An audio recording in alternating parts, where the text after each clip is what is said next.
পঞ্চগড়ের মাটি ইসলামী আন্দোলনের ঘাঁটি। সুতরাং আমি আজকে দেখতে চাই যে সত্যি ইসলামের ঘাঁটি কিনা।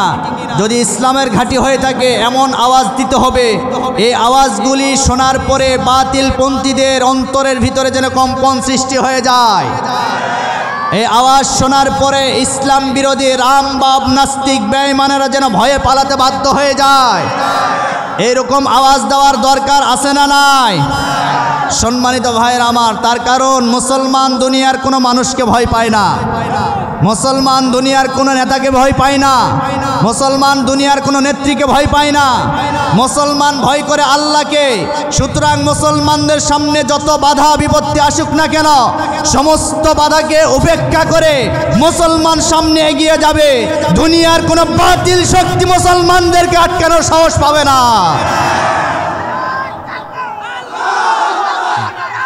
তাকবীর হবে কার নামে? দুনিয়ার কোনো মানুষের নামে তাকবীর হবে না, দুনিয়ার কোনো নেতা নেত্রীর নামে তাকবীর হবে না। তাকবীর দেব কার নামে? নাস্তিকতা নিপাত যাক, দিন ইসলাম জিন্দাবাদ। নাস্তিকতা নিপাত যাক, দিন ইসলাম জিন্দাবাদ। কোটি প্রাণে একই আওয়াজ, খোদাদ্রোহী সার পাবে না, এই বাংলাটাই হবে না। মুসলমানরা জেগেছে আজ, জোর কদমে সামনে চলো, বজ্রকণ্ঠে আওয়াজ তোলো, সবাই মিলে একই তালে দাও না স্লোগান। নারায়ে তাকবীর, নারায়ে তাকবীর। দিন ইসলাম, দিন ইসলাম জিন্দাবাদ, জিন্দাবাদ। ইসলামেরই জন্য দেশের হয়েছে জন্ম, ইসলামের বিরুদ্ধে গেলে দেশ হবে ভিন্ন। ইসলামেরই জন্য দেশের হয়েছে জন্ম, ইসলামের বিরুদ্ধে গেলে দেশ হবে ভিন্ন। ইসলামের বিরুদ্ধে যারা নিয়েছে অবস্থান, এই বাংলায় ঠাঁই হবে না, যাও হিন্দুস্তান। জোর কদমে সামনে চলো, বজ্রকণ্ঠে আওয়াজ তোলো, সবাই মিলে একই তালে দাও না স্লোগান। নারায়ে তাকবীর, নারায়ে তাকবীর। দিন ইসলাম, দিন ইসলাম লিল্লাহে তাকবীর। আপনি কোরআন প্রচার করতে গেলে আবুল আহাব মন খারাপ করবেই, আপনি কোরআন প্রচার করতে গেলে উতবা সাইবা মন খারাপ করবে। তাদের মন খারাপ দেখে আপনি কোরআনের কথাগুলি গোপন করে রাখবেন না, তাহলে আপনি কিন্তু সবচাইতে বড় জালিম হয়ে আল্লাহর আদালতে আপনাকে দাঁড়াতে হবে। এই কথা নবীকে বলা হলো আজকে 1500 বছর আগে।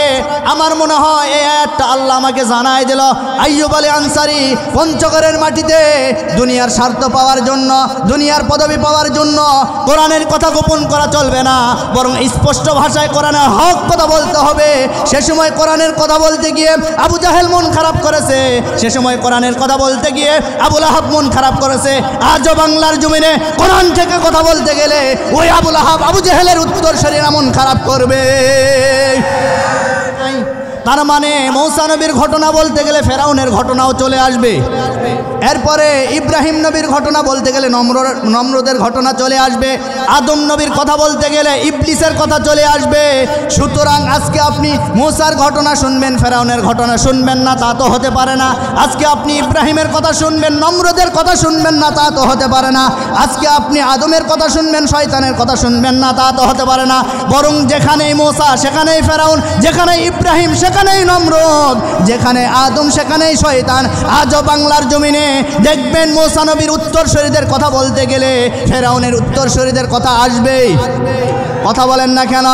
পৃথিবীতে কেউ স্থায়ী হয় না, হোক না সে ফেরাউন কিবা নমরুদ। কেউ ভবে চিরকাল রয় না, কেউ ভবে চিরকাল রয় না। ফেরাউন শেষ তক ছিল না, মৃত্যু তাকেও ছেড়ে দিল না। সব রাজা মহারাজা আর মহাবীর, কাউকে সে অবকাশ দেয় না। পৃথিবীতে কেউ স্থায়ী হয় না, হোক না সে ফেরাউন কিবা নমরুদ। কেউ ভবে চিরকাল রয় না। কথা বলেন ঠিক কিনা? সম্মানিত ভাইয়ের আমার, আমি আপনাদের সামনে আজকে সূরা ইউসুফ থেকে কিছু কথা বলবো। কোন সূরা? জোরে বলেন। এখন ইউসুফের কথা বলতে গেলে জুলাইখার কথা তো চলে আসবে। কথা বলেন না কেন? তাহলে ইউসুফের কথা বলতে গেলে জুলাইখার কথা চলে আসবে। যে জুলাইখার ফাঁদে পড়ে ইউসুফ আলাইহিস সালাতু ওয়াস সালাম 10 বছর কারাগারে বন্দী ছিলেন। আজও আমার বাংলাদেশে এমন একটা ইউসুফ ছিল যে ইউসুফ বিদায় নিয়ে চলে গেছে, ওই জুলাইখার উত্তরসূরিদের বিপদের ফাঁদে পড়েছিল। কথা বলেন ঠিক কিনা? সুতরাং আজকে তার জীবনের সাথে যদি মিলে যায়, আমি কি করব ভাই বলেন? কোরআন থেকে তাহলে সূরা ইউসুফ বাদ দেওয়া লাগবে। বাদ দেওয়া যাবে? কথা বলেন। দেখেন তো সূরা ইউসুফের ভিতরে কি আছে। এখন কোনো আয়াত, কোনো সূরা, কোনো পারা থেকে কোনো কথা শুনতে গেলে সেটার শানে নজুল আগে জানতে হয়। সূরা ইউসুফ কোন সময় নাজিল হয়েছে, এর প্রেক্ষাপটটা কি? যে সময় মক্কাতে আমার নবীজি দিনের দাওয়াত প্রচার করা শুরু করলো, কাফের বেঈমানারা সহ্য করতে পারল না। আমার নবীজি 3 বছর গোপনে গোপনে দাওয়াত দিয়েছে। দেওয়ার পরে আমার নবীজির উপর আয়াত নাজিল হয়ে গেল, হে নবী, গোপনে অনেক দাওয়াত হয়েছে, এখন গোপনে দাওয়াত না, প্রকাশ্যে দাওয়াত দিতে হবে। আমার নবীজি প্রকাশ্যে দাওয়াত দেওয়ার জন্য সাফা পাহাড়ে গেলেন। যাওয়ার পরে সাফা পাহাড়ে আরোহণ করে মক্কাবাসীদেরকে ডাকলেন, ইয়া সাবাহা বলে। সমস্ত মক্কাবাসীরা আসলেন। আসার পরে আমার নবীজি বললেন, আমি যদি এই মুহূর্তে বলি এই পাহাড়ের পাদদেশে শত্রুপক্ষ আমাদেরকে আক্রমণ করার জন্য উৎপেতে আছে, তোমরা কি বিশ্বাস করবা? সবাই বলল, অবশ্যই করবো, কেন করবো না? কারণ আপনার মতো সত্যবাদী যুবক মক্কাতে একটাও নাই। সুবহানাল্লাহ কোন? যেই না এই কথা বলেছে, তখন আমার নবীজি বললেন, ঠিক আছে, এটা যদি বিশ্বাস করে এই মুহূর্তে আমাকে বিশ্বাস করে নাও, আমি আল্লাহর পক্ষ থেকে নবী পয়গম্বর হয়ে এসেছি, আল্লাহ আমার প্রতি কিতাব নাজিল করেছে, তোমরা আমার হাতে হাত রেখে কালেমা পড়ে মুসলমান হয়ে যাও। যেই না এই কথা বলেছে, সামনে ছিল আবু লাহাব। নাম কি? আবু লাহাব এই কথাটা সহ্য করতে পারলেন না, ডাক দিয়ে বললেন, তাব্বাল্লাকা ইয়া মুহাম্মদ, হে মুহাম্মদ তুই ধ্বংস হয়ে যা। আমার নবীজিকে গালি দিলেন। দেওয়ার পরে আমার নবীজি কিছুই বললেন না, কোনো কথাই বললেন না। এক পর্যায়ে আমার নবীজি চুপ করে থাকলেন। কিন্তু আমার নবীজি চুপ থাকলে কি হবে? আল্লাহ মনে হয় চুপ থাকবে নাকি? আল্লাহ সাথে সাথে একটি সূরা নাজিল করলেন। সূরাটির নাম সূরা লাহাব। কোন সূরা বলেন তো ভাই? সূরা লাহাব।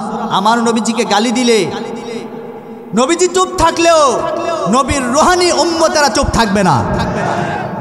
যেহেতু আল্লাহ চুপ থাকেন নাই, আমরাও চুপ থাকতে পারি না। আমার নবীজিকে যারা কটূক্তি করবে, যারা গালি দিবে, ওই সমস্ত নাস্তিক বেঈমানদের বিচার আমরা নবীর উম্মত হিসেবে আমাদের ঈমানের দাবি এইটা। তুমি নবীর উম্মত দাবি করো, সুন্নাহ মানো না, নবীর অপমানে তোমার হৃদয় কাঁদে না। কথা বলেন। তুমি নবীর উম্মত দাবি করো, সুন্নাহ মানো না, নবীর অপমানে তোমার হৃদয় কাঁদে না। তুমি বিজাতীয় সংস্কৃতিতে সপেছ পরাণ, কেমন মুসলমান, কেমন মুসলমান, তুমি কেমন মুসলমান, নামাজের সাথে নাই পরিচয়, মানো না কোরআন, তুমি কেমন মুসলমান, কেমন মুসলমান, তুমি কেমন মুসলমান।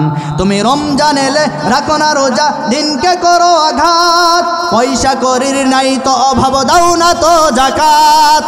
তুমি রমজান এলে রাখো না রোজা, দিনকে করো আঘাত, পয়সা করির নাই তো অভাব, দাও না তো যাকাত। তুমি ইমানদারির বড়াই করো, নেই তোমার ঈমান, তুমি কেমন মুসলমান, নামাজের সাথে নাই পরিচয়, মানো না কোরআন, তুমি কেমন মুসলমান, কেমন মুসলমান, তুমি কেমন মুসলমান।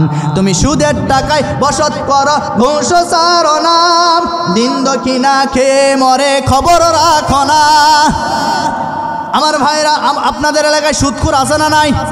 বাপরে বাপ, ডবল হাজি মক্কা শরীফ থেকে হজ করে আসছে, আবার সামনের কাতারের মুসল্লি তসবি একটা হাতের ভিতরে নিয়েছে, তসবি তেলাওয়াত করছে, সুবহানাল্লাহ 33,000, আলহামদুলিল্লাহ 40,000, সুদের সাথে টাকা লাগাই 50,000। কথা বলেন না কেন? এরকম সুদখোর আপনাদের এলাকায় আছে না নাই? তুমি সুদের টাকায় বসত করো, ঘুষ ছাড়ো না, দিন দক্ষিণা খেয়ে মরে খবর রাখো না। তুমি বিচারী অবিচার করো, সাজিয়া প্রধান, কেমন মুসলমান, কেমন মুসলমান, তুমি কেমন মুসলমান, নামাজের সাথে নাই পরিচয়, মানো না কোরআন, তুমি কেমন মুসলমান। জোরে বলে আল্লাহু আকবার, আরো জোরে বলে আল্লাহু আকবার। আমার ভাইরা, আমার নবীজির উপরে জুলুম নির্যাতন শুরু হয়ে গেল। এক পর্যায়ে আমার নবীজি দিনের প্রচার বন্ধ করেন নাই।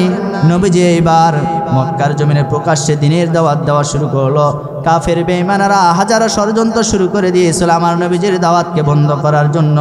এরপরে আমার নবীজি দিনের দাওয়াত বন্ধ করেন নাই। এমন একটা দিন আমার নবীজি কাবার চত্বরে বেশি যান না। আমার নবীজি একদিন কাবার চত্বরে গেলেন, যাওয়ার পরে একজন বিখ্যাত কাফির আমার নবীজির গলার ভিতরে একটা গামছা পেঁচায়া নবীজিকে দুনিয়া থেকে বিদায় করার ষড়যন্ত্র করলো। এক পর্যায়ে আমার ভাইরা আবু বকর সিদ্দিক রাদিয়াল্লাহু তাআলা আনহু ঘর থেকে বের হয়ে আসলেন, আমার নবীজিকে হেফাজত করলেন। হেফাজত করার পরে ওই কাফের বেঈমানেরা আমার নবীজিকে বাদ দিয়ে আবু বকরকে ধরলেন। আবু বকরকে ধরার পরে মারতে মারতে এমনভাবে মার শুরু করে দিয়েছে, আবু বকরের মুখটা থিতলা হয়ে গেছে, আবু বকরের মুখ থেকে রক্ত ঝরা শুরু করলো। ওই কাফের বেঈমানেরা চলে গেল। আমার নবীজি আবু বকরকে বুকের ভিতরে জড়া নিয়ে দু চোখের পানি ছেড়ে দিয়ে বলে, আবু বকর, ও আবু বকর, আমি জানি তুমি অনেক কষ্ট পেয়েছো, অনেক আঘাত পেয়েছো আবু বকর, তবে তুমি আফসোস করো না, তুমি টেনশন করো না। যেহেতু তোমার শরীর থেকে রক্ত ঝরেছে আবু বকর, আমি বলে দিলাম তোমার রক্তের বিনিময়ে হলেও আল্লাহ তাআলা এই কাবার জমিনে আল্লাহ তাআলা তার দিনকে বিজয় দান করবেন। আরো জোরে বলি সুবহানাল্লাহ। আমার নবী আবু বকরকে বললেন, ও আবু বকর, চলো চলো আমরা নির্জন কোথাও চলে যেতে চাই। এইবার আমার নবী আবু বকরকে সাথে করে নিয়ে পাহাড়ি অঞ্চলে মরু প্রান্তরে চলে গেল, যে জায়গায় কোনো ঘর নাই, কোনো বাড়ি নাই, কোনো বসতি নাই, এমন একটা জায়গায় চলে গেল। যাওয়ার পরে সামনের দিকে একটা গাছ দেখতে পেল। ওই গাছের নিকট আমার নবী আবু বকরকে নিয়ে বসে পড়লেন। এমন সময় আমার নবী আবু বকরকে ডাক দিয়ে বললেন, ও আবু বকর, ওই যে দূর থেকে একটা রাখালকে দেখা যায়, ওই রাখালকে আমার দিকে একটু ডেকে নিয়ে আসো।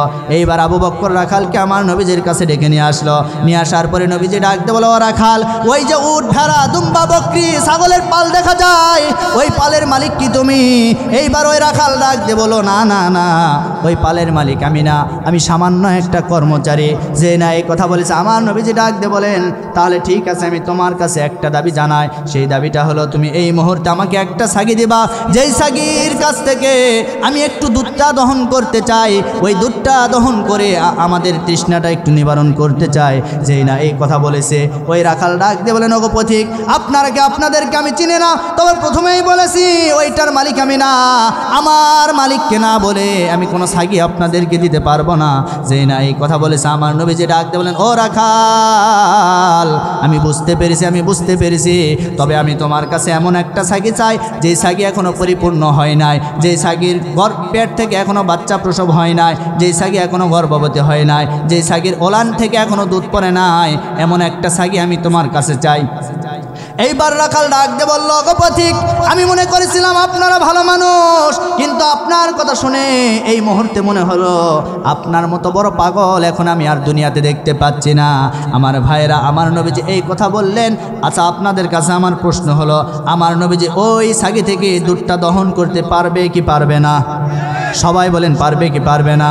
আমার নবীজি বললেন, ও রাখাল, আমি তোমাকে যা বলি সেই কাজটা তুমি করো। এইবার রাখাল পালের ভিতরে চলে গেল। যাওয়ার পরে ছোট্ট একটা ছাগি আমার নবীজির কাছে নিয়ে আসলো। নিয়ে আসার পরে আমার নবীজির হাতে দিয়ে দিল। দিয়ে দেওয়ার পরে আমার নবীজির এইবার কুদরতি হাত মোবারক বের করলেন। বের করার পরে বিসমিল্লাহ বলে একটা ফু মেরে ওই ওলানের ভিতরে যে না হাত দিয়েছে, রব্বুল আলামিন আমার নবীজির হাতের বরকতে ওলানে দুধে পরিপূর্ণ করে দিয়েছে। রহমাতুল লিল আলামিন নবী কোরআনে প্রমাণ, আশিক বিনে কে বুঝিবে আমার দয়ার নবীর শান। মারহাবা কোন? রহমাতুল লিল আলামিন নবী কোরআনে প্রমাণ, আশিক বিনে কে বুঝিবে আমার দয়ার নবীর শান। নবী আমার মদিনারে বলবো, আমার আল্লাহ আদর করে নামটি দিলেন মুহাম্মদ রাসূল। আল্লাহু আকবার। নবী আমার মদিনারে বলবো, রাসূল আমার আল্লাহ ভালোবেসে নামটি দিলেন হাবিবে রাসূল সেই নবীজির দরুদ না পড়লে সেই নবীকে ভালো না বাসলে থাকবে না ঈমান আশিক বিনে কে বুঝিবে আমার দয়ার নবীর শান উম্মত বিনে কে বুঝিবে আমার দয়ার নবীর শান জোরে বলি মারহাবা আমার ভাইরা আমার নবীজি এবার করলেন কি ওই সাগি থেকে দুধটা দহন করলেন পেয়ালা পরিপূর্ণ হয়ে গেল আবু বক্করকে ডাক দিয়ে বলেন আবু বক্কর এই যে নাও রহমতের খাবার খেয়ে তোমার তৃষ্ণাটা নিবারণ করে নাও এইবার আবু বক্কর বিসমিল্লাহ বলে দুধটা পান করা শুরু করলো পান করতে করতে এক পর্যায়ে আবু বক্করের পেটটা পরিপূর্ণ হয়ে গেল আমার নবীজির হাতে পেয়ালা দিয়ে দিল আমার নবীজি ডাক দিয়ে বলেন ও আবু বক্কর আমি তোমাকে যে অবস্থায় পেয়ালা দিয়েছিলাম ওই অবস্থায় পেয়ালা আমি দেখতে পাচ্ছি তুমি একটু তাকায় দেখো এই পেয়ালা থেকে এক ফোঁটা দুধ কি কমে গেছে নাকি আবু বক্কর ডাক দিয়ে বলেন ইয়া রাসূলুল্লাহ ইয়া হাবিবাল্লাহ আমি আল্লাহর কসম করে বলি আপনি যে অবস্থায় আমাকে পেয়ালা দিয়েছিলেন ওই অবস্থায় আমিও পেয়ালাটা দেখতে পাচ্ছি এই কথা বলার পরে আমার নবীজি এইবার রাখালকে বলেন ও রাখাল এই নাও পেয়ালা নাও এই মরুভূমি প্রান্তরে এই উট ভেড়া দুম্বা বকরি চড়ানোর কাজে নিয়োজিত আছো তুমি অনেক তৃষ্ণার্ত হয়ে গেছো এইটা পেয়ালাটা নাও পেয়ালা নেওয়ার পরে তুমি একটু দুধটা পান করো যেই না আমার নবীজি এই কথা বলেছে বলার পরে ওই রাখালটা পেয়ালা হাতে নিয়েছে নেওয়ার পরে আমার নবীজি বললেন ও রাখাল তুমি দুধ পান করবা ঠিক আছে আমি জানি তুমি অন্য ধর্মের মানুষ তবে এই মুহূর্তে তোমাকে একটা দোয়া শিখায় দিব ওই দোয়াটা পাঠ করে তুমি দুধটা পান করবা এইবার আমার নবীজি বিসমিল্লাহ শিখায় দিল ওই রাখাল বিসমিল্লাহ বলে দুধটা পান করা শুরু করলো এক পর্যায়ে পান করতে করতে রাখালের পেটটা পরিপূর্ণ হয়ে গেল রাখালের বুকটা ভরে গেল গলা পর্যন্ত চলে আসলো এইবার আমার নবীজির হাতে ওই রাখাল পেয়ালা দিয়ে দিলেন দেওয়ার পরে এইবার আমার নবীজি ডাক দিয়ে বলেন ও আবু বক্কর ও রাখাল আমার হাতের দিকে তোমরা তাকায় দেখো তোমাদের দুজনকে যে অবস্থায় পেয়ালা দিয়েছিলাম ওই অবস্থায় পেয়ালা আছে নাকি এইবার দুজনেই সাক্ষী দিল যে অবশ্যই আপনি যে অবস্থায় পেয়ালা দিয়েছিলেন ওই অবস্থায় আমরা পেয়ালা দেখতে পাচ্ছি পেয়ালা থেকে এক ফোঁটা দুধও কমে নাই আমার নবীজি ডাক দিয়ে বলেন দুধ তো কমে যাবে না যতক্ষণ পর্যন্ত আমার রহমতের মুখটা ওই পেয়ালায় না লাগাবো ততক্ষণ পর্যন্ত ওই পেয়ালা থেকে এক ফোঁটা দুধও কমে যাবে না এজন্য আমার নবীজির বরকত আছে না নাই আমার ভাইরা আমার নবীজি যখন মক্কাতে দিনের দাওয়াত দেওয়া শুরু করলো কাফের বেঈমানদের হাজারো ষড়যন্ত্র তারা আমার নবীজির দিনকে বন্ধ করার জন্য দিনের দাওয়াতকে বন্ধ করার জন্য হাজারো রকমের ষড়যন্ত্র তারা শুরু করে দিয়েছিল একটা ষড়যন্ত্র তাদের কাজে লাগে নাই তার কারণ হলো একটা জায়গায় তারা কোরআনের দাওয়াতকে বন্ধ করতে চায় আর শত শত জায়গায় কোরআনের দাওয়াত চালু হয়ে যায় আল্লাহু আকবার আজ আপনি বাংলাদেশের দিকে তাকায় দেখেন একটা জায়গায় কোরআনের মুফাসসিরদেরকে বন্দী করে রাখে আল্লাহ রাব্বুল আলামিন জমিনে হাজার হাজার মুফাসসির তৈরি করে দেয় কিন্তু তারা যতই ষড়যন্ত্র করুক না কেন তারা যতই চেষ্টা করুক না কেন কোরআনের দাওয়াত সেই যুগ থেকে শুরু হয়েছে আজও আছে কিয়ামত পর্যন্ত চলবে দুনিয়ার কোনো বাতিল শক্তি কোরআনের দাওয়াতকে বন্ধ করতে পারবে না পারবে না তার কারণ হলো এইটার সুইচ কার হাতে কথা বলেন আর ভাই আল্লাহর হাতে আমার ভাইরা আমার নবীজি যখন এইভাবে মক্কার জমিনে প্রচার শুরু করে দিল ওই কাফির বেঈমানেরা আমার নবীজির দাওয়াতকে ঠেকানোর জন্য হাজারো প্রশ্ন ছুড়ে দিয়েছিল তার ভিতরে একটি প্রশ্ন হলো আমার নবীজিকে বলেছিল আপনি যদি সত্যি আল্লাহর পয়গাম্বর হয়ে থাকেন আপনি সত্যি যদি আল্লাহর নবী হয়ে থাকেন তাহলে আপনি বলেন তো এই দুনিয়াতে একটা পয়গাম্বর এসেছিল তার বাবা পয়গাম্বর তার দাদা পয়গাম্বর পরদাদা পয়গাম্বর এমনকি সেই পয়গাম্বরটা তার ভাইয়েরা ষড়যন্ত্র করে তাকে কূপে ফেলে দিয়েছিল সেই কূপ থেকে সে রাষ্ট্র ক্ষমতায় অধিষ্ঠিত হয়েছিল এই পয়গাম্বরের নামটা শুধু আপনাকে বলতে হবে আমার ভাইয়েরা আমার নবীজির কাছে ওই কাফের বেঈমানরা শুধু নাম জানতে চেয়েছে আর রব্বুল আলামিন আমার নবীজির উপরে ওই নবীর নামে একটি সূরা নাজিল করে দিয়েছে ওই নবীর নামে সূরা নাজিল করে দিয়ে কোন জায়গা থেকে কেন তাকে কূপে ফেলানো হলো কারা ষড়যন্ত্র করলো কারা ক্রয় করে নিয়ে গেল কোথায় গেল কোন রাষ্ট্রে অধিষ্ঠিত হলো সব ডিটেলস ঘটনা রব্বুল আলামিন সূরা ইউসুফের ভিতরে আল্লাহ তাআলা নাজিল করে দিয়েছেন আল্লাহু আকবার তারা শুধু নাম জানতে চেয়েছে, আর আল্লাহ পূর্ণাঙ্গ ঘটনা সূরা ইউসুফের ভিতরে নাজিল করে দিয়েছে। সুবহানাল্লাহ কোন। আমার ভাইরা, এটা আমার নবীজির প্রতি একটা ওহী ছিল। আমার নবীজির প্রতি তার দয়া ছিল, করুণা ছিল। সেই ইউসুফ থেকে আমি আজকে আপনাদের সামনে কিছু কথা বলতে চাই। আমার প্রিয় বন্ধুগণ, আল্লাহর পয়গম্বর ইউসুফ আলাইহিস সালাতু ওয়াস সালাম, তার বাবার নাম ছিল ইয়াকুব আলাইহিস সালাতু ওয়াস সালাম। তার বাবার সন্তান ছিল 11টা। জোরে বলেন কয়টা? আরো জোরে বলেন। আমার ভাইরা, এই সন্তানের ভিতরে সবচাইতে বেশি মহব্বত করত হযরত ইউসুফ আলাইহিস সালাতু ওয়াস সালামকে, আর একটা বিনিয়ামিন। এই দুই ভাইকে তার বাবা সবচাইতে বেশি মহব্বত করত, ভালোবাসতো। এইটা অন্য ভাইদের আর সহ্য হতো না, এইটা অন্য ভাইদের সহ্য হতো না, যার কারণে তারা হিংসা করত ইউসুফ আলাইহিস সালাতু ওয়াস সালামকে দেখার পরে। এরপরে আর বাকি যে ভাইগুলি ষড়যন্ত্র করলো, তারা সবাই মিলে এইবার পরামর্শ করলো কি করা যায়, কি করা যায়। বাবা তো আমাদের চাইতে ওই ভাইটাকে বেশি মহব্বত করে ভালোবাসে। এইবার তারা ষড়যন্ত্র করলো। এক ভাই বলল ইউসুফকে আমরা হত্যা করে ফেলবো, দুনিয়া থেকে বিদায় করে ফেলবো। আরেক ভাই বলল না না না, হত্যা করা যাবে না, আমরা তাকে কূপের ভিতরে নিক্ষেপ করব, সেখান থেকে কোনো প্রাণী হয় খেয়ে ফেলবে, না হয় কেউ নিয়ে ক্রয় করে নিয়ে চলে যাবে।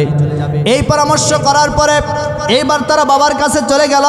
বাবার কাছে যাওয়ার পরে বাবাকে বলল, বাবা আমরা একটা জায়গায় যেতে চাই, খেলাধুলা করতে চাই, তবে আপনার যে সন্তান, মহব্বতের যে সন্তান ইউসুফ, তাকে আমরা সাথে করে নিয়ে আমাদের সঙ্গে নিয়ে যেতে চাই। এই কথা বাবার কাছে বলল, কিন্তু বাবা তো জানে তার সন্তানকে তারা বিভিন্নভাবে ষড়যন্ত্র করার চেষ্টা করছে। কথা বলেন ঠিক কিনা? আমার ভাইরা, বাবা হিসেবে সন্তানকে বাঁচানোর জন্য হাজারো চেষ্টা করলো, কিন্তু সে সন্তানকে আর রক্ষা করতে পারলো না। অনেক জোর করে তার কাছ থেকে ওই সন্তানটাকে তারা ভাইয়েরা সবাই নিয়ে চলে গেল।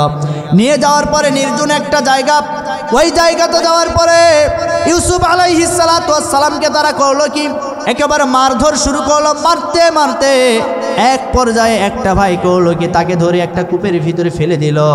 কূপের ভিতরে যখন ফেলে দিল, দেওয়ার পরে আমার প্রিয় বন্ধুগণ, একটা জামা ওই ভাইরা করলো কি, একটা ছাগলকে জবাই করে ওই রক্তগুলি ওই জামার ভিতরে ভরায়া স্পর্শ করায়া বাবার কাছে নিয়ে চলে গেল। বাবার কাছে নিয়ে যাওয়ার পরে বাবাকে বলল, বাবা এই যে দেখেন আমাদের ভাইকে আমরা নিয়ে গিয়েছিলাম, ঠিক আছে, কিন্তু খেলার ছলে এক পর্যায়ে নেকড়ে বাঘ এসে তাকে আক্রমণ করে দুনিয়া থেকে বিদায় করে দিয়েছে। কিন্তু বাবা জামাটা দেখার পরে বুঝতে পারলো এটা তাদের ষড়যন্ত্র ছিল। নিরুপায় হয়ে বাবা কোনো কথা বলতে পারলো না। বাবা চুপচাপ করে চোখের পানি ফেললো। ইউসুফ আলাইহিস সালাতু ওয়াস সালামের জন্য শুধুমাত্র দোয়া করলো আল্লাহর কাছে।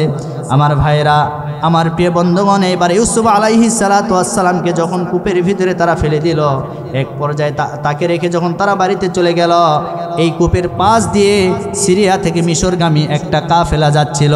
হঠাৎ করে ওই কাফেলার একজন ওই পানি নেওয়ার জন্য কূপের কাছে যখন চলে গেল, পানি নিতে যাবে, এমন সময় বালতিটা নিচের দিকে যখন দিয়েছে, ইউসুফ আলাইহিস সালাতু ওয়াস সালাম ওই বালতিটা ধরে উপরে উঠে চলে আসলো। আমার ভাইরা, হেফাজত করলেন কে? ধরে বলেন। এজন্য আপনি ইমানদার হবেন, আপনি মুমিন বান্দা হবেন, আল্লাহর দ্বীনের উপরে থাকবেন, আল্লাহ আপনাকে গায়েব দ্বারা হেফাজত করবেন। আল্লাহু আকবার। ইউসুফ আলাইহিস সালাতু ওয়াস সালাম চলে আসলো, উপরে চলে আসলো। আসার পরে ইউসুফ আলাইহিস সালাতু ওয়াস সালামকে ওই কাফেলার মানুষজনগুলি দেখার পরে আশ্চর্য হয়ে গেল।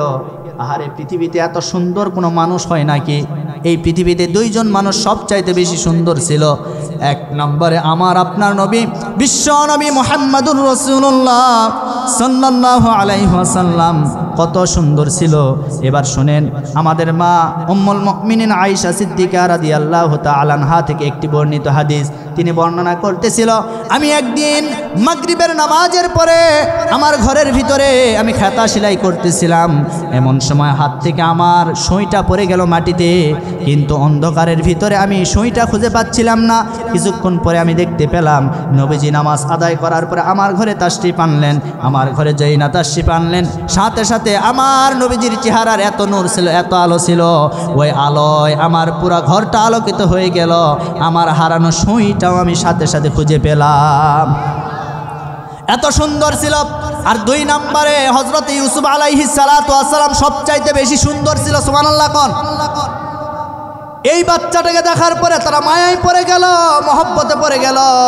তারা চিন্তা করলো এইটা আমরা হয় কেউ বাড়িতে নিয়ে যাব, আবার কেউ বলে না এইটা আমরা বাজারে উঠাবো, বাজারে বিক্রি করব, এর বিনিময়ে আমরা টাকা পাবো, পয়সা পাবো, আমাদের লাভ হবে। এইবার তাই করলেন, তারা করলেন কি একটা বাজারে নিয়ে চলে গেল। বাজারে নিয়ে যাওয়ার পরে আমার ভাইয়েরা বাজারে উঠাইছে। উঠানোর পরে এইবার আমার প্রিয় বন্ধুগণ, ওই যে মিশরের যে অর্থমন্ত্রী ছিল আজিজ মিশর, এই আজিজ মিশরের স্ত্রী জুলাইখা করলেন কি বাচ্চাটাকে দেখলেন, দেখার পরে মায়া হলো, এরপরে ভালো লাগা শুরু হয়ে গেল। ওই বাচ্চাটাকে কিছু দিরহাম দিয়ে কিছু পয়সা দিয়ে ক্রয় করলেন, এমনকি ওই বাচ্চাকে নিয়ে গেলেন একেবারে মিশরের রাজ দরবারে। সুবহানাল্লাহ কোন। আমার প্রিয় বন্ধুগণ, আমার ভাইরা, আমি আপনাদেরকে যে কথা বোঝাতে যাচ্ছি, ইউসুফ আলাইহিস সালাতু ওয়াস সালামকে তার ভাইয়েরা চেয়েছিল দুনিয়া থেকে বিদায় করে দিবে, দুনিয়া থেকে শেষ করে দিবে, কিন্তু তারা চাইলে কি হবে, আল্লাহ যদি না চায় দুনিয়ার কোনো মানুষ কারো বিপদ করতে পারবে না। কথা বলেন না কেন? যেমনটি ইউসুফ আলাইহিস সালাতু ওয়াস সালামকে তার ভাইয়েরা চেয়েছিল আমরা বিপদে ফেলাবো, কিন্তু আল্লাহ রাব্বুল আলামিন এমন সম্মানিত জায়গা দান করলেন, একেবারে কূপ থেকে মিশরের রাজপ্রাসাদে তাকে উঠাইয়া দিল। তো ইউসুফ আলাইহিস সালাতু ওয়াস সালাম কূপ থেকে কোথায় চলে গেল? রাজ দরবারে। রাজ দরবারে যাওয়ার পরে ধীরে ধীরে বড় হতে লাগলো। আল্লাহ পাক তাকে নবুয়ত দান করলেন, অল্প বয়সে নবী হয়ে গেল। নবী হয়ে যাওয়ার পর এই দিকে জুলাইখা তাকে দেখে প্রতিদিন আকৃষ্ট হয়, আহারে আমার চোখের সামনে এত সুন্দর একটা যুবক তৈরি হয়ে গেল। সে সময় মিশরে সবচাইতে বেশি সুন্দরী কিন্তু ওই জুলাইখা ছিল, সবচাইতে বেশি সুন্দরী ছিল। এরপরে ইউসুফ আলাইহিস সালাতু ওয়াস সালামকে দেখার পরে আকৃষ্ট হয়ে গেল। আকৃষ্ট হয়ে যাওয়ার পরে একদিন আজিজ মিশর সে বাড়িতে ছিল না, কোথাও যেন একটা বাণিজ্য নিয়ে চলে গিয়েছিল। তো এমন সময় ওই জুলাইখা করলেন কি, তার যে দাসী ছিল দাসীকে বলল যে তুমি ওই ইউসুফকে আমার খাস কামরায় একটু আহ্বান করো। এরপর আহ্বান করা হলো, খাস কামরায় চলে গেল। এইদিকে দাসীকে বলা হয়েছিল ইউসুফ যখন রুমে ঢুকবে তুমি বের হয়ে আসতে করে সমস্ত গেটগুলি কি করবা, তালাবদ্ধ করবা, তালাবদ্ধ করে লাগাই দেবা। আমার ভাইয়েরা, ইউসুফ আলাইহিস সালাতু ওয়াস সালামকে আহ্বান করে এইবার যখন খাস কামরায় নিয়ে যাওয়া হলো, নিয়ে যাওয়ার পরে আমার প্রিয় বন্ধুগণ ইউসুফ আলাইহিস সালাতু ওয়াস সালামকে বলা হলো, ও ইউসুফ, আমি তো তোমার প্রেমে মুগ্ধ হয়ে গেছি, আকৃষ্ট হয়ে গেছি, আমি তোমাকে অনেক ভালোবাসি, মহব্বত করি। আসো আসো, আমার খায়েশ তুমি একটু মিটায় দাও, আমার সঙ্গে তুমি একটু মিলন করো, আমাকে ভালোবাসা দাও। আমার প্রিয় বন্ধুগণ, এইদিকে জুলাইখা অর্ধলগ্ন ছবিগুলো দেওয়ালের ভিতরে আটকায় রেখেছিল। ইউসুফ আলাইহিস সালাতু ওয়াস সালাম এই দৃশ্যটা দেখার পরে কিতাবের ভিতরে এসেছে, তাফসিরের ভিতরে এসেছে, ইউসুফ আলাইহিস সালাতু ওয়াস সালাম প্রথম দিকে একটু চেয়েছিল হয়তোবা এই কাজ আমি করব। কিতাবের ভিতরে এসেছে একটু চেয়েছিল, কিন্তু ওই সময়ে রব্বুল আলামিন তার সামনে আল্লাহ রব্বুল আলামিন ওহী নাজিল করে জানাই দিয়েছিল, ইউসুফ না না না, এই কাজ তোমাকে করা যাবে না, এই কাজ তোমাকে করা যাবে না। আবার কেউ বলেছে কিতাবের ভিতরে এসেছে ইউসুফ আলাইহিস সালাতু ওয়াস সালামের বাবার চেহারা মোবারক সন্তানের সামনে হাজির করে দিয়েছিল। ওই বাবা সন্তানকে ডাক দিয়ে বলেছিল, সন্তান রে, ও আমার বেটা, এই কাজ কখনো করা যাবে না, এটা জিনার কাজ। তারপরে ইউসুফ আলাইহিস সালাতু ওয়াস সালাম এই কাজ করতে পারলেন না, বরং জুলাইখাকে ডাক দিয়ে বললেন, ক্বালা মাআযাল্লাহ, আমি আল্লাহকে ভয় করি। আল্লাহু আকবার। যেই না বলেছে আমি আল্লাহকে ভয় করি, ওই সময় জুলাইখা কোনো কথা শুনলেন না। ধরার জন্য, আক্রমণ করার জন্য তার সামনে যখন চলে গেল, এমন সময় আমার ভাইরা আল্লাহ রাব্বুল আলামিন ওহী নাজিল করলেন, ও আমার পয়গাম্বর, তুমি সামনের দিকে দৌড়াইতে থাকো, আর বাকি যা কাজ করা দরকার আমি আল্লাহর কুদরত কাজ করবে। ইউসুফ আলাইহিস সালাতু ওয়াস সালাম প্রথম গেটের যখন চলে গেল, যাওয়ার পরে অটোমেটিক গেটটা ওপেন হয়ে গেল। সুবহানাল্লাহ কোন। এইরকম করে করে যতগুলি গেট ছিল সমস্ত গেটগুলি ওপেন হয়ে যাওয়ার পরে ইউসুফ আলাইহিস সালাতু ওয়াস সালাম শেষ গেটটা খুলে যাওয়ার পরে যখন চলে যাবে, এমন সময় সামনে আজিজে মিশর এসে উপস্থিত হয়ে গেল। সামনে আজিজে মিশর, মাঝখানে ইউসুফ, তার পিছনে জুলাইখা তাকে আক্রমণ করার জন্য পিছু ধাওয়া করেছে। এমনকি তার পরনে যে জামা ছিল, যে কাপড় ছিল, ওই কাপড়ে হাত পর্যন্ত দিয়েছে, দেওয়ার কারণে ওই জামাটা ছিঁড়ে চলে গেছে। জুলাইখার হাতে ওই কাপড়ের কিছু টুকরা ছিল। এইবার যখন তিনজনের সামনে উপস্থিত হয়ে গেল, এইদিকে জুলাইখা অর্ধ উলঙ্গ অবস্থায় আছে, এইদিকে ইউসুফের জামাও তো ছেঁড়া, সামনে ছিল আজিজে মিসর। তিনজনে হতবাক হয়ে গেল, কি হয়ে গেল। এইটা দেখার পরে ইউসুফ আলাইহিস সালাতু ওয়াস সালামকে প্রশ্ন করলো, কি অবস্থা? বলে না, আমার কোনো দোষ নাই। এইদিকে জুলাইখা বলে, দোষ কার? বলে আমার দোষ না, ইউসুফের দোষ। নাউজুবিল্লাহ কোন, আমার কোনো দোষ নাই। ইউসুফ আমাকে নষ্ট করার চেষ্টা করেছিল, যেই না এই কথা বলেছে আমার ভাইরা ইউসুফকে বলল, ইউসুফ তুমি যে কাজ করো নাই তোমার কোনো সাক্ষী আছে নাকি? ইউসুফ আলাইহিস সালাতু ওয়াস সালাম ডাক দিয়ে বলল, আমার সাক্ষী আছে মানে ওই যে দোলনার ভিতরে একটা বাচ্চা আছে, ওই বাচ্চাকে জিজ্ঞেস করো। এই কথা বলার পরে বাদশাহ আজিজে মিসর চিন্তা করলো, ইউসুফের মাথা নষ্ট হয়ে গেছে। দোলনার ভিতরে দোল খাওয়া শিশু বাচ্চা, 6 মাস বয়সের বাচ্চা কথা বলতে পারে। আচ্ছা বলেন তো, আল্লাহ যদি বলাই পারবে কি পারবে না? এই পৃথিবীতে 6 জন বাচ্চা দোলনার ভিতরে দোল খাওয়ার সময় কথা বলেছে। আওয়াজ দিয়ে বলেন কয়জন? 6 জন বাচ্চা দোলনার ভিতরে দোল খাওয়া অবস্থায় কথা বলেছে। তার ভিতরে ইউসুফ আলাইহিস সালাতু ওয়াস সালামকে রক্ষা করার জন্য একটা বাচ্চা কথা বলেছিল। ওই বাচ্চার জবান খুলে গিয়েছে। ওই বাচ্চা ডাক দিয়ে বলেন, ওগো অর্থমন্ত্রী, ওগো বাদশাহ, ও আজিজে মিসর, এবার কান খাড়া করে শুনে নাও। আমি তোমাকে সুন্দর একটা পরামর্শ দিচ্ছি। পরামর্শটা হলো এইরকম যে তুমি দেখো ইউসুফের জামা সামনে ছিঁড়া না পিছনে ছিঁড়া? যদি সামনে ছিঁড়া হয়ে থাকে তাহলে ইউসুফ হয়ে যাবে দোষী, আর যদি পিছনে জামাটা ছিঁড়া হয় তাহলে জুলাইখা দোষী। এইবার আজিজে মিসর ওইটা দেখার জন্য ইউসুফ আলাইহিস সালাতু ওয়াস সালামের পরনে যে কাপড় ছিল ওই কাপড়ের দিকে একটু লক্ষ্য করলেন, তাকায় দেখলেন। দেখার পরে দেখলেন ইউসুফের জামার পিছনটা সাইডটা ছিঁড়া ছিল।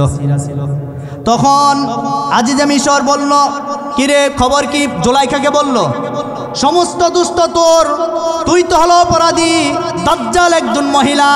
এই কথা বলার পরে আমার ভাইরা আল্লাহ রাব্বুল আলামিন ওই সময় আয়াত নাজিল করে জানায় দিয়েছিল, ইন্না কাইদা কুন্না আযীম, ইন্না কাইদা কুন্না আযীম। আল্লাহ রাব্বুল আলামিন বলেন, নিশ্চয় মহিলাদের যে চক্রান্ত, যে ষড়যন্ত্র, এটা হলো ভয়ঙ্কর। আজও আপনি দেখবেন সেই উপর থেকে নিয়ে নিচে পর্যন্ত, তার মানে সংসদ ভবন থেকে নিয়ে আপনার পরিবার পর্যন্ত যাদের ষড়যন্ত্র হয়, সমস্ত ষড়যন্ত্রের মূল হোতার নাম হলো মহিলা। কথা বলেন না কেন? সবাই কিন্তু ষড়যন্ত্রের শিকার। আজকে আপনি স্বামী, তাও ষড়যন্ত্রের শিকার। আজকে আপনি রাজনৈতিক নেতা, তাও ষড়যন্ত্রের শিকার। আজকে আপনি সন্তান, তাও মহিলাদের দ্বারা ষড়যন্ত্রের শিকার। আজকে আপনি যুবক মানুষ, নেককার যুবক, আপনি কিন্তু মহিলাদের ষড়যন্ত্রের শিকার। তার মানে বোঝা গেল সকল ষড়যন্ত্রের মূল হতে হলো মহিলারা। কথা বলেন না কেন? মা বোনেরা আছে না নাই? ওনাদের সম্পর্কে কিছু ওয়াজ করা দরকার, কারণ ওনারাই দেশের সরকার। এজন্য ওনাদের সম্পর্কে কিছু হেদায়েতে বক্তব্য দেওয়া দরকার। কথা বলেন ঠিক কিনা? আমার ভাইরা ও মা বোনেরা, আপনাদেরকে অপমান করার জন্য কথা বলে নাই, আপনাদের সম্মান আল্লাহ আসমান জমিনে সবচাইতে বেশি দান করেছেন। সুবহানাল্লাহ কোন। আমার নবীজির কাছে বলা হলো, ইয়া রাসূলুল্লাহ, আমি খেদমত করব কার? নবীজি বললেন, তোমার মায়ের। আবার বলল, কার? আমার নবীজি বললেন, তোমার মায়ের। আবার বলল, কার? আমার নবীজি বললেন, তোমার মায়ের। চতুর্থবার গিয়ে বলল, কার করব? বলল, তোমার বাবার। এইবার তুমি বসে পড়ো। তার মানে মায়ের কথা কয়বার এসেছে? জোরে বলেন। এজন্য মায়ের সম্মান কোরআনে আছে না নাই? দান করেছে কে? ও মা বোনেরা, আপনাদের সম্মান আছে। মা বোনেরা, আজকে ওই জুলাইখার মতো বেপরদা হওয়ার কারণে আমার যুব সমাজটা আজকাল নষ্ট হয়ে যাচ্ছে। কথা বলেন না কেন? আর এই মহিলারা বেপরদা হওয়ার কারণে মহিলারা সবচাইতে বেশি জাহান্নামী হবে। আমার নবীজি মিরাজের রাত্রে যখন আমার ভাইয়েরা জান্নাত জাহান্নাম দেখতেছিল, জাহান্নাম দেখার সময় তিনি লক্ষ্য করে দেখলেন অধিকাংশ মহিলা জাহান্নামে চলে যাচ্ছে। জিবরাইল আমিনকে প্রশ্ন করলেন, ইয়া আখি জিবরাইল, এই যে মহিলারা, অধিকাংশ মহিলারা আজকে জাহান্নামে কেন এসেছে? জিবরাইল আমিন ওই টাইমে বলেছিল, ওই সময় বলেছিল, আজকে অধিকাংশ মহিলারা 2টি অপরাধের কারণে জাহান্নামে এসেছে। জোরে বলেন কয়টি? তার ভিতরে এক নাম্বার অপরাধ হলো যেই সমস্ত মহিলারা সমাজে চুলগুলি বের করে উলঙ্গ অবস্থায় অর্ধ উলঙ্গ অবস্থায় চলাফেরা করত, এই সমস্ত মহিলারা জাহান্নামে এসেছে। আজ আমার সমাজের ভিতরে বেপরদা মহিলা আছে না নাই? কথা বলেন না কেন? বাপরে বাপ, এমন ভাব। আমি তো এই জন্য বলি আজকাল আমাদের সমাজের ভিতরে মহিলারা পুরুষের ভেষ ধরার চেষ্টা করে আর পুরুষরা মহিলাদের ভেষ ধরার চেষ্টা করে। এমন মহিলা আছে, এমন যুবক আছে, যেই যুবকরা দেখবেন মাথার পিছনে লম্বা লম্বা চুল রাখে, কানে পরে দুল আছে না নাই? কথা বলেন। আর মহিলারা বক্স কাটিং করে। কথা বলেন। বক্স কাটিং করে, এমন বক্স কাটিং করে, করার পরে পরনে একটা টাইট ফিট গেঞ্জি পরে। সামনে তো তাকানোর কোনো সুযোগ নাই, সামনে তাকাইলে মনে হয় ফুটবল। কথা বলেন না কেন? সামনে তাকানো যায় না, আর পিছনে তাকাবেন একেবারে স্টেডিয়াম। সুবহানাল্লাহ কোন? সুবহানাল্লাহ করছে নাউজুবিল্লাহ, আরো জোরে বলেন। আল্লাহ গো আল্লাহ গো, কোন জামানায় পাঠাইলা আমারে। বলবো বলবো বলবো এ যুবক ভাইরা বলবো। আল্লাহ গো আল্লাহ গো, কোন জামানায় পাঠাইলা আমারে। বর্তমানের মাইয়া পোলার দেখো কি কারবার, জিন্সের প্যান্ট শার্ট পরিয়া রাস্তা হাইটা যায়। কথা কয় না কেন? কথা বলেন। বর্তমানের মাইয়া পোলার দেখো কি কারবার, লম্বা চুল কাটিয়া মাইয়া মাথায় লাগায় ক্যাপ। ও আল্লাহ গো, কোন জামানায় পাঠাইলা আমারে। বর্তমানের মাইয়া পোলার দেখো কি কারবার, মগা পিছে মগি সামনে হুন্ডারি ড্রাইভার। কথা বলেন, কথা বলেন। বর্তমানের মাইয়া পোলার দেখো কি কারবার, মগা পিছে মগি সামনে হুন্ডারি ড্রাইভার। ও আল্লাহ গো, কোন জামানায় পাঠাইলা আমারে। আল্লাহ গো আল্লাহ গো, কোন জামানায় পাঠাইলা আমারে। জিন্সের প্যান্ট শার্ট পরিয়া রাস্তা হাইটা যায়, মাইয়া না পোলা সেইটা বুঝা বড় দায়। জিন্সের প্যান্ট শার্ট পরিয়া রাস্তা হাইটা যায়, মাইয়া না পোলা সেইটা চিনা বড় দায়। ও আল্লাহ গো, কোন জামানায় পাঠাইলা আমারে। আল্লাহ গো আল্লাহ গো, কোন জামানায় পাঠাইলা আমারে। হিন্দি গানের টান মারিয়া রাস্তা হাইটা যায়, আবার কারো গানে গানে, আবার কারো গানে গানে বুকটা ফাইটা যায়। হিন্দি গানের টান মারিয়া রাস্তা হাইটা যায়, আবার কারো গানে গানে বুকটা ফাইটা যায়। ও আল্লাহ গো, কোন জামানায় পাঠাইলা আমারে। আল্লাহ গো আল্লাহ গো, কোন জামানায় পাঠাইলা আমারে। কথা ঠিক, কথা ঠিক। আজকে বেপরদা মহিলাদের কারণে আজকে আমার যুব সমাজ নষ্ট হয়ে যাচ্ছে। কথা বলেন। আজকে 7 বছরের দাদি আর 15 বছরের যুবতী রাস্তা দিয়ে হেঁটে যায়, 7 বছরের ওই দাদির গায়ে বোরকা থাকে, 15 বছরের যুবতীর গায়ে বোরকা থাকে না। আচ্ছা বলেন তো, ওইটার দিয়ে কোনো লাভ আছে না এটাকে দেওয়া লাগবে? কথা বলেন না কেন? আপনার এলাকায় আমের গাছ আছে না? আচ্ছা, আমের গাছ যখন আপনি রোপণ করেন, আমের গাছ লাগানোর সময় ওটা যখন কচি থাকে, পাতাগুলো যখন টাটকা থাকে, একেবারে মানে অল্প বয়সের থাকে, তখন ওইটাকে ভেড়া, বকরি, গরু, ছাগলের হাত থেকে হেফাজত পাওয়ার জন্য ওর চতুর্দিকে একটা বেড়া দেওয়া হয়। কথা বলেন। বেড়া দেওয়ার উদ্দেশ্য হলো এইটা যাতে কোনো ছাগল, ভেড়া, বকরি না খায়। কথা বাস্তব। তাহলে এইটাকে দেওয়া হলো। আজ ওই গাছই যখন বড় হয়ে যাবে, আম ধরবে, 50 বছর বয়স হয়ে যাবে, আচ্ছা বলেন তো তখন কি বেড়ার কোনো প্রয়োজন হয়? কথা বলেন। কেন হয় না? কারণ সবাই জানে যে ওটা বুড়া হয়ে গেছে, বয়স হয়ে গেছে, ওইটার উপরে কোনো ভেড়া, বকরি, ছাগল, গরু আক্রমণ করার সাহস পাবে। তো আমার কথা হলো, যেইটা 7 বছরের দাদি ওইটা আমের গাছের মতো বুড়া হয়ে গেছে, ওইটাতে বেড়া দিয়ে কোনো লাভ নাই। বেড়া দেওয়া লাগবে 15 বছরের যুবতী, কারণ এইটাতে ভেড়া, বকরি, ছাগল 2 পাওয়া মানুষের নজর পড়বে। কথা বলেন ঠিক কিনা? কথা বাস্তব। এই জন্য এইটাকে দেওয়া লাগবে। মা বোনেরা, 1 নম্বর আপনাদের ওয়াজ পর্দা করা লাগবে, বোরখা পরা লাগবে। একটা বোরখা পরেন। হাজী সাহেব মানুষ হজ করে আসছে, হজ করে আসছে, তার মেয়ে পর্যন্ত বোরখা পরে না, বেপরদা অবস্থায় চলাফেরা করে, রাস্তা দিয়ে হেঁটে যায়, আর দেখে বলে কার বেটির এটা রে, মাল একখান জিনিস একখান, কথা কয় না কেরে, এরকম আছে না নাই? তাহলে এই ধরনের যে কুনজর আপনার মেয়ের উপর দিল, আপনি যে হজ করে আসলেন, আমি তো বলে ওর হজ জিদ্দার বিমানবন্দর পর্যন্ত আসবে না, বাংলাদেশ তো দূরের কথা, কথা বলেন। এই জন্য মহিলা মা বোনদের পর্দা করার দরকার আছে না নাই? আচ্ছা, আরেকটা উদাহরণ আপনাদেরকে দিলে বুঝবেন। আপনার এলাকায় সাইকেল চলে না? সাইকেল, কথা বলেন না কেন? আচ্ছা, সাইকেলের উপরে একটা জিনিস থাকে, ভিতরে আরেকটা জিনিস থাকে। উপরে যেটা থাকে ওইটার নাম কি? কথা বলেন না রে ভাই। আর ভিতরে যেটা থাকে ওইটার নাম টিউব। এখন ওই টিউব 10 বছর থাকার পরে চিন্তা করলে এতদিন থাকলাম আর ভিতরে থাকবো না, উপরে থাকতে চাই। আচ্ছা বলেন তো, ওই টিউব যদি উপরে দেওয়া হয়, টায়ার যদি ভিতরে দেওয়া হয়, সাইকেল চলবে না? কথা কয় না, চলবে না। আচ্ছা, যদি সাইকেল ওই টিউব যদি ভিতর থেকে বাহিরে এসে যদি চলতে না পারে, আমি বলবো যারা বেপরদা মহিলা এরাও সমাজে অচল। কথা বলেন, কথা বলেন। আজকে দেখবেন মহিলা মা বোনদের যখন বিয়ে শাদীর আয়োজন করা হয়, সর্বপ্রথমে আগে গরুর ওই যে আড়া গরুর মতো দাম দর করা হয়। কত দিবেন? 3 লাখ। বলে না, হবে না, 5 লাখ দেওয়া লাগবে, তার মানে যৌতুক দেওয়া লাগবে।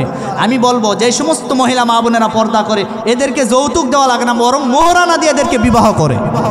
কথা বলেন। এজন্য মা বোনেরা আপনারা পর্দা করবেন, পর্দার ভিতরে থাকবেন। আচ্ছা বলেন তো, আমি আপনাদেরকে বলবো, আপনার এলাকায় কলা বিক্রেতা আছে না? কলা বিক্রেতা, কলা বিক্রি করে না? আচ্ছা, কলা বিক্রেতা যারা আছে তারা কি কোনোদিন কলা সিলে বিক্রি করে না চোষা সহ বিক্রি করে? কথা বলেন না কেন? তাহলে চোষা সহ যদি বিক্রি করে, এখন ওই মালিক চিন্তা করলো সারা জীবন কলা সিলে বিক্রি করলাম, আজকে আমি এটা চোষা সহ সিলে বিক্রি করতে চাই, চোষা সহ আর বিক্রি করতে চাই না। আচ্ছা বলেন তো, ওই কলা কি কেউ টাকা দিয়ে কিনবে? জোরে বলেন। কারণ কি? তখন ওই মালিক মানে যে ক্রয় করবে সে জানে যে শিলা কলার উপরে মাছি মশা বিভিন্ন আজেবাজে প্রাণী পড়তে। তো মহিলা মা বোনেরা যারা বেপরদা অবস্থায় চলাফেরা করে, তারাও এইরকম, তাদের উপরে বিভিন্ন মশা মাছির আক্রমণ আছে। কথা বলেন। সম্মানিত ভাইরা আমার, শেষ করে দেব। হ্যাঁ,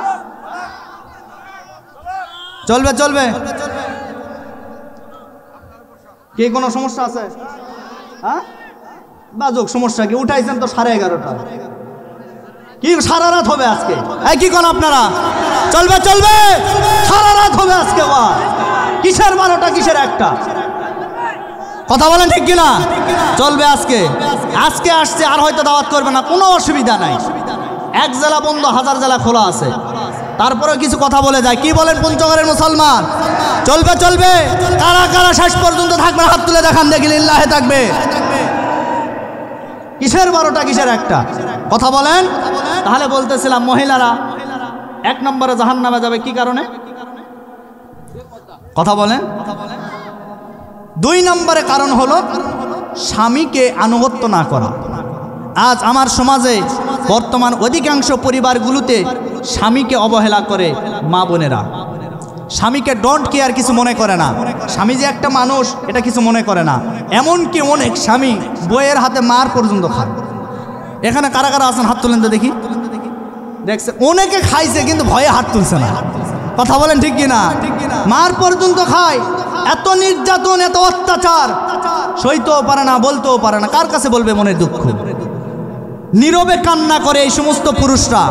এ যুবক ভাইরা, আপনাদের কোনো সমস্যা নাই, আমিও যুবক, আপনিও যুবক, কোনো অসুবিধা আছে আমার ভাইরা? এজন্য আপনারাও তো কম না। বউ পিটানো পুরুষ আছে না নাই? মানে মারতে মারতে বউকে বলে ক আব্বা ক, তারপর ছাড়বো। এখন বউ ভয়ে, মারের ভয়ে বলছে আব্বা। যেই বলছে আব্বা, রাগ ঠান্ডা হয়ে গেছে, হুজুরের কাছে ফতোয়া নিতে আসছে। আসার পরে বলছে, হুজুর আব্বা যে বউ ডাকছে, এর ফতোয়া কি হবে? আমি বলি, আগে ফতোয়া পরে হবো, আগে 100টা বাড়ি দেওয়া লাগবে। কথা বলেন। শয়তান বউকে আব্বা বলে ডাকায়, এরকম আছে না নাই? বউকে মারা যাবে? মারা যাবে না? মানে মারা যাবে না? বউকেও মারা যাবে। কোন সময়? যখন বউ আপনার বেপরদা অবস্থায় চলবে, শরীয়ত বিরোধী কার্যক্রম করবে, তখন আপনি বউকে মারতে পারবেন। তবে আমার নবী যে বলেছেন, মারতে গেলে 1 বিঘত একটা লরি নিতে হবে, একটা কুঞ্চি নিতে হবে। 1 বিঘত, এই যে 1 বিঘত আছে না, এরকম একটা কুঞ্চি নিতে হবে। তবে আপনি সব জায়গায় মারতে পারবেন না। মারবেন কোথায় কোথায়? আপনার মারবেন না কোথায় কোথায়? এই যে হাতে মারা যাবে না, মুখে মারা যাবে না, বুকে মারা যাবে না, পিঠে মারা যাবে না, পেটে মারা যাবে না, হাঁটুর এই পর্যন্ত মারা যাবে না, হাঁটুর নিচে মারবেন। এখন একটা যুবক বলে হুজুর তাহলে মারার জায়গা পেলাম কোথায়? তো এই কথা বলার পরে আমি বললাম ভাই ওই জায়গায় মারতে হবে। তারপরে বললো যে হুজুর আপনি যে মারার যে জিনিসটা দেখালেন এইটাতে বউকে যদি মারতে যায় বউ বলবে আমাকে কুতকুতি দিচ্ছে। কথা বলেন না কেন? আরেকটা যুবক শয়তান যুবক বলছে কি জানেন, হুজুর ওটাতে মারবো না, খালি ঘুতা মারবো, ঘুতা। তারপরেও বউ পিটাবে। এরকম বউ পিটানো লোক আছে না নাই? কথা বলেন আছে না নাই? এই জন্য বউকে পিটানো যাবে না। ও মা বোনেরা, আপনাদের উদ্দেশ্যে বলতে চাই, মা বোনেরা আপনারা স্বামীর আনুগত্যশীল হয়ে যাবেন, স্বামীকে সম্মান করবেন। তার কারণ হলো এই পৃথিবীতে মা বাবার পরে আপনার কাছে সম্মানিত ব্যক্তি যিনি, তিনি হচ্ছে আপনার স্বামী। সুবহানাল্লাহ কোন। তবে আপনাদেরকেও ভালো হতে হবে, আপনার স্ত্রীকে আপনাকে মহব্বত করতে হবে, ভালোবাসতে হবে, আদর করে আপনার স্ত্রীকে ডাকতে হবে, ময়না পাখি যা আছে সব বলে ডাকবেন। দেখবেন আপনার স্ত্রীকে যদি আপনি ভালোবাসেন, মহব্বত করেন, আপনার স্ত্রীও আপনাকে মহব্বত করবে, ভালোবাসবে। এই ভালোবাসার মাধ্যমে আপনার পরিবারে শান্তি প্রতিষ্ঠিত হয়ে যাবে। আল্লাহ পাক রব্বুল আলামিন আমাদের পরিবারগুলো জান্নাতি পরিবার হিসেবে কবুল করেন। সকলে বলে আল্লাহুম্মা আমিন। আমার ভাইরা, আমি যে কথা বলতেছিলাম, এইবার জুলাইখার সামনে যখন এইরকম প্রমাণাদি সব স্পষ্ট হয়ে গেল, জুলাইখা এরপরেও ক্ষান্ত হলেন না, রাগ প্রচার হয়ে গেছে। এখন আজিজে মিশর তার সম্মান নষ্ট হয়ে যাচ্ছে।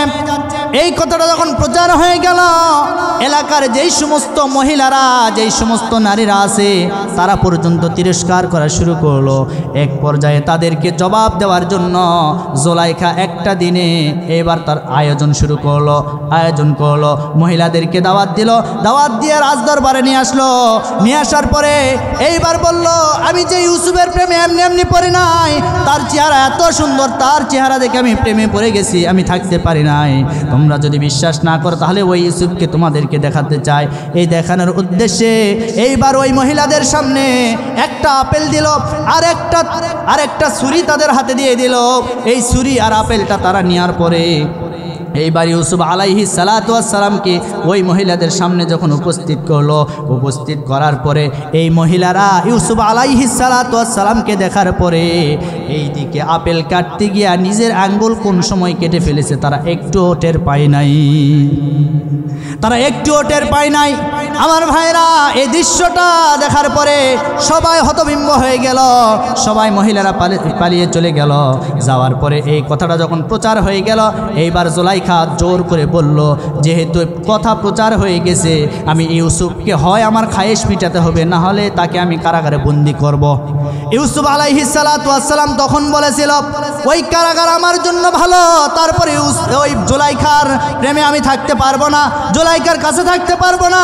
কারণ জুলাইখার কাছে যদি আমি থাকি, জুলাইখা অত্যাচার করে জুলুম করে আমাকে দুনিয়া থেকে বিদায় করে দিবে, বরং এর চাইতে ওই জেলখানায় আমার জন্য শান্তির জায়গা। সুবহানাল্লাহ কোন। আমার প্রিয় বন্ধুগণ, এইবার ইউসুফ আলাইহিস সালাতু ওয়াস সালাম জেলখানার ভিতরে চলে গেল। অনেক লম্বা ঘটনা, সংক্ষেপ করে বলতেছি। ইউসুফ আলাইহিস সালাতু ওয়াস সালাম জেলখানার ভিতরে যাওয়ার পরে ওই জায়গায় তিনি দিনের কার্যক্রম শুরু করে দিল। সুবহানাল্লাহ কোন। আহারে, আপনারা মনে করেছেন কোরআনের পাখিদেরকে জেলখানায় বন্দি করলে দিনের দাওয়াত মনে হয় বন্ধ হবে? না না না, তারা ওই জেলখানায় গিয়েও দিনের দাওয়াত প্রচার করবে। যার কারণে আমার মুফতি আমির হামজা ভাই আজকে কারাগার থেকে বের হয়ে এসেছে। তার মুখের ভিতরে যে বর্ণনাগুলি আমরা শুনতে পেয়েছি, তারা ওই যে সমস্ত কারাগারের ভিতরে কারা রক্ষীরা যারা ছিল, এমনকি যারা আসামি ছিল, তাদেরকেও ওই কারাগারের ভিতরে তারা দিনের দাওয়াত দিয়েছে। সুবহানাল্লাহ কোন। দাওয়াত বন্ধ করা যাবে না, যতই বাধা যত আসবে তত দিনের দাওয়াত আর বৃদ্ধি পাবে। কথা বলেন, দিনের দাওয়াত বন্ধ করা যাবে না। ইউসুফ আলাইহিস সালাতু ওয়াস সালাম এইবার জেলখানার ভিতরে দাওয়াত দেওয়া শুরু করলো। কিছুদিন পরে একটা ঘটনা ঘটে গেল। ঘটনাটা কি? দুইজন আসামি জেলখানার ভিতরে ঢুকলো। ঢোকার পরে এই দুইজন আসামি একটা স্বপ্ন দেখলো। স্বপ্নটা এইরকম যে একজন দেখছেন আঙ্গুরের রস সে উপর থেকে কি করছে, নিংড়ানোর কাজে নিয়োজিত আছে। আরেকজন স্বপ্নে দেখলো তার মাথার উপরে রুটি, এই রুটির উপর থেকে কাক এসে ওই রুটিগুলো খেয়ে উড়ে চলে যাচ্ছে। তো এই স্বপ্নের তাবির জেলখানার ভিতরে ইউসুফ আলাইহিস সালাতু ওয়াস সালামকে দেখার পরে তারা মনে করলো যে সে এত সুন্দর নিষ্ঠাবান ভদ্র একটা যুবক, হয়তোবা সে দিতে পারবে। তার কাছে গেল, যাওয়ার পরে বলল যে আমরা একটা স্বপ্ন দেখেছি, স্বপ্নটা এইরকম, তো এইটার তাবির কী হবে আপনাকে বলতে হবে, আপনি কি পারবেন? বললে হ্যাঁ আমি অবশ্যই পারবো।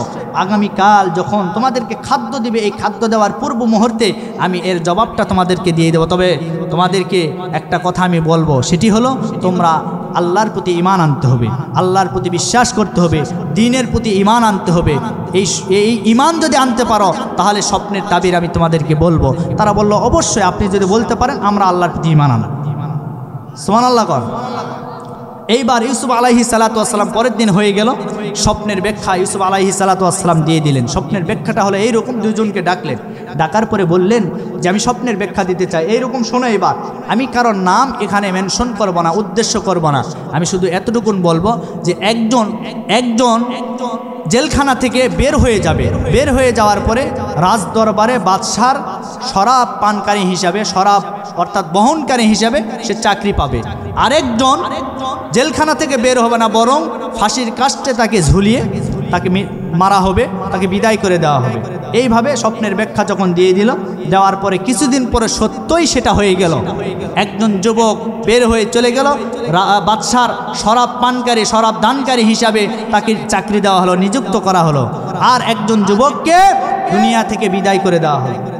এই ঘটনাটা যখন চতুর্দিকে ছড়িয়ে পড়লো জেলখানার ভিতরে, সবাই ইউসুফ আলাইহিস সালাতু ওয়াস সালামের এই স্বপ্নের ব্যাখ্যা শুনে অবাক হয়ে গেল, স্বপ্নের ব্যাখ্যা থেকে অবাক হয়ে গেল। সবাই তখন ইউসুফ আলাইহিস সালাতু ওয়াস সালামের কাছে আসে, দ্বীনের শিক্ষাগুলি গ্রহণ করে। সুবহানাল্লাহ। এইরকম করে করে আমার ভাইরা, এই মিশরে আমার প্রিয় বন্ধুগণ একজন বাদশা ছিল। ওই বাদশা তখন স্বপ্নে দেখলো। স্বপ্নে কি দেখলো? স্বপ্নে দেখলো 7টা গাভী, বিশাল আকৃতির গাভী, 7টা একেবারে দুর্বল গাভীকে ভক্ষণ করছে। আর 7টা তৃণও সেগুলি হলো তরতাজা। এই তরতাজা তৃণগুলি মরা তৃণকে, মরা ঘাসকে ভক্ষণ করছে। তো এখন এই স্বপ্নের তাবির, এই স্বপ্নের ব্যাখ্যা বাদশা দেখার পরে তার মন্ত্রী পরিষদ যারা ছিল সবাইকে বলল স্বপ্নের ব্যাখ্যা কি হবে? কেউ পারে না, কেউ দিতে পারে না। সবাই অবাক, যে স্বপ্নের আবার ব্যাখ্যা আমরা কি দিব? তখন বাইদাবে খবর চলে গেল যে জেলখানার ভিতরে একটা যুবক আছে, এই যুবকটার কাছে যদি আপনি বলতে পারেন অবশ্যই এই যুবকটা স্বপ্নের ব্যাখ্যা দিতে পারবে। সুবহানাল্লাহ। আমার ভাইরা, এইবার জেলখানার ভিতরে স্বপ্নের তাবির এইরকম বলে দিল। বাদশা স্বপ্নে দেখল 7টা গাভী, মোটা তাজা বড় বড় গাভী, 7টা দুর্বল গাভীকে ভক্ষণ করে ফেলছে। আমার ভাইরা, এই স্বপ্নের তাবিরটা কেউ যখন দিতে পারে না, হযরত ইউসুফ আলাইহিস সালাতু ওয়াস সালামের কাছে চলে গেল। যাওয়ার পরে স্বপ্নের তাবির জানতে চাওয়া হলো। হযরত ইউসুফ আলাইহিস সালাতু ওয়াস সালাম স্বপ্নের তাবির বললেন, তিনি বলে দিলেন আগামী 7 বছরে এমনভাবে ফসল হবে, অনেক ভালো ভালো ফসল হবে। এই ফসল হওয়ার পরে আবার পরের 7 বছরে দুর্ভিক্ষ চলে আসবে। এই কথা বলার পরে আমার ভাইয়েরা, আমার প্রিয় বন্ধুগণ, বাদশার মনের ভিতরে এই কথাটা ভালো লেগে গেল।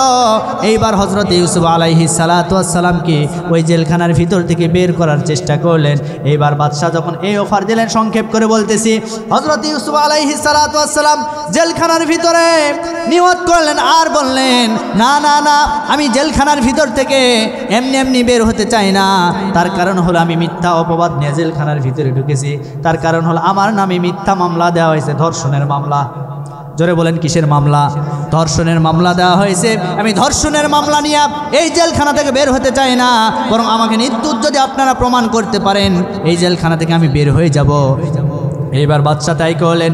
ওই মিশরের মেয়েরা, যে মেয়েরা হাতের আঙ্গুল পর্যন্ত কেটে ফেলেছিল, তাদেরকে ডাকা হলো। ডাকার পরে অনেক ভৎসনা দিয়েছেন। তারা বলল যে এই দোষটা কি আসলে ইউসুফের ছিল না তোমাদের ছিল? ওই মহিলারা বলল আমাদের সব দোষ ছিল, ইউসুফের কোনো দোষ ছিল না। এইটা যখন প্রমাণ হয়ে গেল, এইবার বাদশা মহোদয় জেলখানা থেকে বের করে একেবারে রাজ দরবার আবার তাকে সিংহাসনের আসনে বসায় দিলেন। সুবহানাল্লাহ। এইবার বাদশার কাছে যখন এইরকম স্বপ্নের তাবির, স্বপ্নের ব্যাখ্যা সঠিকভাবে দিল, দেওয়ার পরে এইবার বলল কি করা যায়, কি করা যায়?